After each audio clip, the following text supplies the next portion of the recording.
जय श्री कृष्णा, राधे राधे। एकादशी के बाद आती है द्वादशी। तो इस बार की जो द्वादशी है वो बहुत ही विशेष फल देने वाली है। इस बार की द्वादशी का नाम है पद्मनाभम द्वादशी। यह व्रत अश्विनी शुक्ल पक्ष को किया जाता है। इस तिथि को भगवान पद्मनाभम की पूजा की जाती है।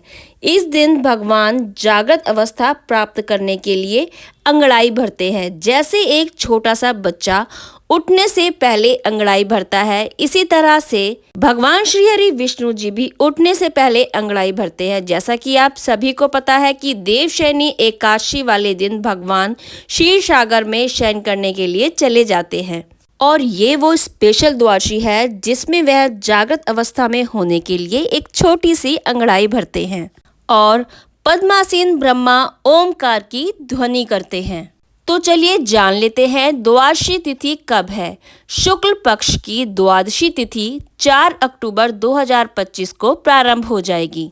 शुक्ल पक्ष की द्वादशी तिथि का प्रारंभ 4 अक्टूबर को शाम के 6:32 से प्रारंभ हो जाएगा और वहीं पर 5 अक्टूबर को शाम को 5:09 तक समाप्त हो जाएगा। इस दौरान विजय मुहूर्त जो रहेगा वो रहेगा दोपहर के 2:22 से लेकर दोपहर के ही 3:13 तक। द्वादशी की गोधूली बेला जो होगी शाम के 6:11 से लेकर शाम के ही 6:34 तक रहेगी। यह समय पूजा के लिए अत्यंत ही शुभ माना जाता है। इस द्वादशी का व्रत धारण करने से मोक्ष की प्राप्ति होती है।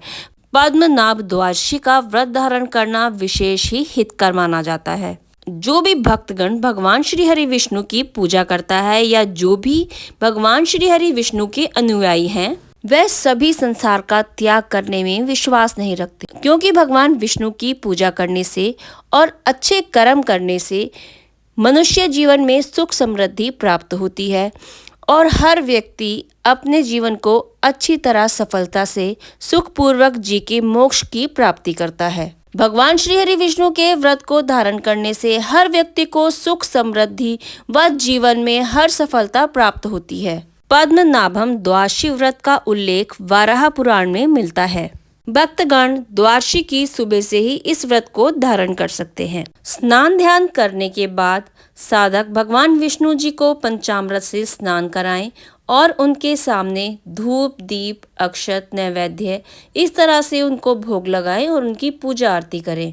भगवान पद्मनाभम को इस दिन पीले रंग के पुष्प अर्पित करना, चंदन अर्पित करना, हल्दी अर्पित करना बहुत ही शुभ फल देता है। द्वादशी का यह अनुष्ठान दिवंगत प्रियजनों को श्रद्धांजलि देने के लिए भी किया जाता है। इस दिन भक्तजन भगवान विष्णु के ग्रंथों का पाठ करते हैं, भगवान विष्णु के गीत गाते हैं, भगवान विष्णु के सहस्त्र नाम का भी पाठ करते हैं। इस दिन रात्रि को जागरण भी कर सकते हैं। यह अनुष्ठान सुबह को और रात्रि को दोनों ही समय किया जा सकता है।